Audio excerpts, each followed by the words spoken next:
Hello YouTube, this is Morgan Airspeed Prime here with my next Avatar video. In this one we're going to do some preview page analysis for the preview pages for the upcoming Avatar The Last Airbender Toph Beifong's Metalbending Academy.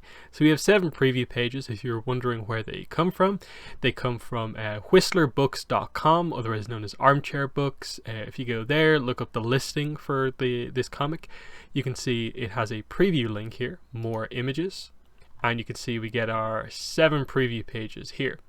I've already opened them up sort of separately here to avoid distraction, and let's go through them here. So these are not from the very start of the book, in that this is clearly not page 1, so I get the impression there's quite a few pages before this, but I don't think this is from like the middle of the comic, so early on but not right at the start, which is kind of typically what we expect. This also isn't the preview where we're able to get more pages. That'll be the Google preview, which will come out much closer to release. This comic's not out until February, so probably mid to late January we'll get the Google preview pages, and that's when we might get a better sense of the whole book. But for now, we've got these 7 preview pages, the proper preview here. So yeah, Toph Beifong's Metalbending Academy, the second of this current trilogy of Avatar one-shot comics following Katara and the Pirate Silver. This is Toph's comic, of course. She's on the cover and stuff like that. And we're still waiting to see what the third of this trilogy is. Other than the fact that we know it's going to be a female character focus on the cover, we have no idea anything else about it. But anyway, let's get into this. So we knew from the kind of description, Sokka and Suki were going to be in this one, as well as some of the other stuff that goes on here. So I don't think plot-wise there's a lot of reveals here necessarily, but the focus is definitely on, you know, the character interaction. So first page here, of course, Toph is obviously annoyed at a lot of stuff. Sokka and Suki are a bit concerned about her, so he says, so is there a reason why you're acting like things are not fine? Anything we should know? It's nothing, everything's great, the students are great, everything's just peachy, but she's bored. Again, this was the preview for this book. If I can find it here, more info. Yeah, things are looking bright at Beifong Metalbending Academy, but after all the adventures Toph's had, things feel a bit dull. Sokka and Suki come to visit, introduce some familiar friends from their wandering days, and when they're about to celebrate, Toph discovers something that just might put the sparkle back in her eye. And I think these preview pages pretty much cover the description exactly, which is quite interesting. So I wonder what the new dynamics are necessarily going to be. But here we go. Sokka and Suki arrive, Toph is bored, everything's going great at the academy, as she explains here. There's no challenge anymore. The school practically runs itself. My original metalbending students, Hotun, Penga, and the Dark One, teach the beginner classes. I have scouts that search the Earth Kingdom for more metalbenders, assistants who make sure all the bills are paid. The place runs like clockwork. I did the same thing every day. Wake up, eat, teach kids, metalbending, go back to bed. And then we get some sort of a comic within a comic, basically, of her sleeping. Sure, everything's going great, but everything going great can also be boring. Then it's a good thing we're here to shake up your routine, Suki says. Yeah, we're going on an adventure, some new bad guy whose head needs cracking. Even better, we're taking you to a concert. So this is probably the most new thing from this, in terms of here is how they're reintroducing Chong and the Nomads as a band that performs concerts around the place. So Toph's like, you're a what now? This obviously isn't her view of adventure. So here we are. So what's great about this concert anyway? Before we met you, Katara, Aang, and I got stuck in a cave near Amashu. So here's the backstory, because of course 202 is the Cave of Two Lovers. That is before Toph is introduced, so she doesn't actually know about them because they never actually reappeared in the series. So this is sort of a bit of a reveal to her. So turned out the cave was actually a secret tunnel. There was a song about it sung by a group of wandering musicians who were also trapped in the cave. That was actually the secret tunnel. And Suki says, and those same musicians went on to form the most amazing band whose music is taking the Earth Kingdom by storm. And Sokka and I have tickets for us to see them tonight. And you can see in the front, a lot of people are fans of Chong and the Nomads. They've got their tickets ready to go. Next page, we have, you were trapped in a cave with these people, and now you're going to pay money to hear them sing.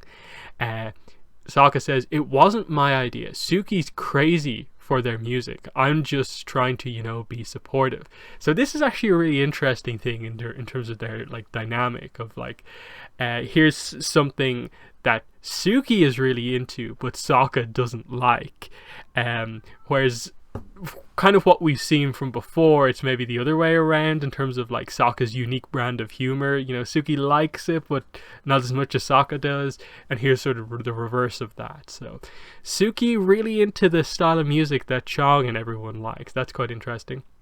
She knows all of their songs off by heart. How many songs do they have? Too many, Toph. Too many. So obviously we know Sokka knows a few of them. I guess, does that mean that he's seen them play again before, or that in the Avatar world there is a way to listen to their music when they're not around? I'm not sure. But either way, Sokka seems to know about even more of their songs, or just that they come up with a lot of songs. They sing everything. So Suki says that they've got front row tickets. You really didn't have to. And here we go. Seeing Trustfully in Love live is a wonderful experience. I know it'll help you shake off your everyday doldrums. So the name of their band is Trustfully in Love. I don't know if we take from that this means Suki has seen them perform before. Maybe it does, I guess. I suppose that makes sense, that if there isn't any way for people to listen to it otherwise, I guess she would have had to have learned about them and seen them play multiple times. I guess that's how she's a fan, so that makes sense. So that's what Suki's been doing when she hasn't been in certain Avatar comics. She's been off seeing Chong and the Nomads play. So Toph not interested, and Sokka not really interested in this either. So then we clearly cutscene. This clearly is after the concert and stuff like that, unless the concert is wait, what does it say? Is it tonight? Yeah, tickets to see them tonight. So yeah, this is nighttime, so I guess this is after the concert, which is why she's saying peace at last. So I'm guessing this skips quite a few pages to cover the whole concert, reintroduction of Chong and the Nomads as characters, see them play a song and stuff like that. But then seismic sense, she hears some stuff going on, feels some stuff going on. What is that? It's earthbending, but not. That's very interesting. But then she rushes down to follow where it's coming from, into sort of an old abandoned building kind of type thing. This looks like it could be trouble. I'll have to go around the back. She hops over the fence, sneaks her way in, and finds a underground bending tournament going on, and she seems very, very excited about this. So I don't know if we're meant to interpret this as what she sensed was people bending, but not necessarily just earth bending. So that's what the uniqueness was. Or are they going to introduce some sort of an earthbender who has a unique style that Toph can't fully sense or something like that? I don't really know what the specifics are. Either way, it seems like the people fighting at the moment are two firebenders, but there's people from all the other nations here. Of course, no air nomads, given the time frame. But there's Earth Kingdom people, Water Tribe people, and Fire Nation people here. So that's kind of interesting. It's not Earth Rumble, very, very clearly. I don't know if they're going to use this as a setup for pro bending. It doesn't look like it based on the fact that the people fighting just look like Fire Nation youth. They don't seem to be wearing protective clothing at all. Toph, obviously, if she participates in this, is going to dominate unless the odds are stacked against her. And given that she sort of wants a challenge, she doesn't want everything to go too easily, who is going to be a proper, opponent for her necessarily? Because this comic okay, Sokka's in it, Suki's in it. It's all about, this is a bending tournament, so I doubt she'll come up against Sokka or Suki. So unless they introduce a new character or make a returning character show up, who is going to be a decent opponent for her? So that it's, fun for her. I guess she would have fun just dominating a tournament, but she's looking for a challenge in this, and random people fighting, even if they are kind of experienced. Toph is kind of like top tier, so where is the full extent of her fun going to come from here? And this is probably the big question of the comic, of just like, okay, what do they do with this? My initial thoughts when I saw this was that, oh, is she gonna enter like Hotun Penga and the Dark One in this, and we'll get to see them, test themselves up against people. That would be kind of interesting. But it does seem like she's found this underground tournament on her own. So, I don't know. Now that she's in sort of an important position, will we see her go in disguise or something like that? That might be, I think, the fun way to go about it, of like, she sort of realizes that she's kind of in an important position related to her father's company. She now has a sort of organization of her own with the school. It maybe wouldn't look good for her to participate in the bending tournament under her own name. So, will she maybe bring back the Blind Bandit character? But is it public knowledge that everyone knows it's her? Probably. So, completely different disguise. That would be a reason to get Sokka involved to get a good disguise. I don't know. That's the thing here. Of like, if she wants to have a challenge, it's like, you have to participate in this tournament while not making it abundantly obvious that you are Toph Beifong. That could be enough of a restriction on her to give her a challenge against people. But otherwise, I'm not particularly sure. I do wonder how involved the nomads are going to be. Obviously, you want to see them again. See what their song is and what's going on. Do they have new outfits or what? And do Sokka and Suki get up to anything else in the book? Is there more kind of cute scenes with them interacting with each other? Otherwise, it's like, I'm guessing we're going to have to come around in this book to find some way for Toph to feel better about the position that she's in, and feel that, oh, there can be fun just running the Bending Academy. Which, I think you have to bring the students in, because they're on the cover, the Hotun Penga and the Dark One, so they're going to play a role somewhere in this.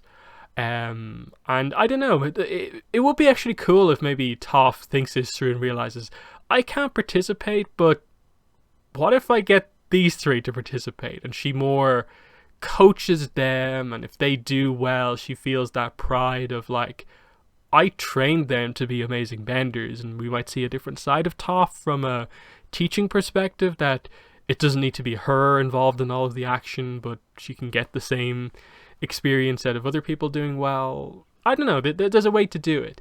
The other thing would be that like they could take a very different twist on this, and that this is the character who's eventually going to go on to become the chief of police in Republic City. Shouldn't she want an underground bending tournament shut down in some way? I don't think we're quite there yet with her, but maybe something will go wrong and she'll need to feel the need to do something along those lines. I don't know. There is a few options here. It definitely looks fun, a lot more interesting, and I think more interesting things will come out of this one than Katara and the Pirate Silver. Still doesn't feel quite as important as I think the comic should be, but we know they've made a purposeful decision. They've said it, that they are doing this sandbox style approach for the next time being. For some reason, Mike and Brian have told them to do this, and we're not getting important stories in the comics for the next while.